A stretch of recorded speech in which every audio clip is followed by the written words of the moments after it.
একদম আলাদা স্বাদের মানকচু বাটা করার জন্য সবার প্রথমে আমি নিয়েছি এখানে মানকচুটাকে এবার আমি গ্রেট করে নেব।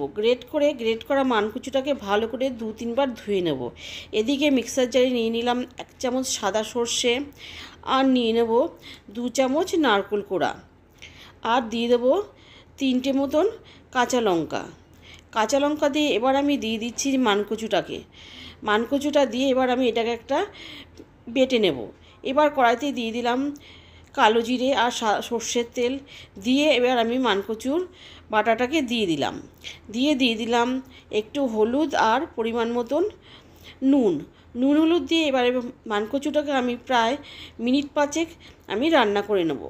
মিনিট 5 রান্না করা হয়ে গেলে এবার এর মধ্যে দিয়ে দেবো আমি আরও একটা কাঁচা লঙ্কা। দেখুন আমার মানকচু বাটা হয়ে গেছে। এবার নামানোর আগে একটু কাঁচা সর্ষের তেল দিয়ে আমি নামিয়ে নেব।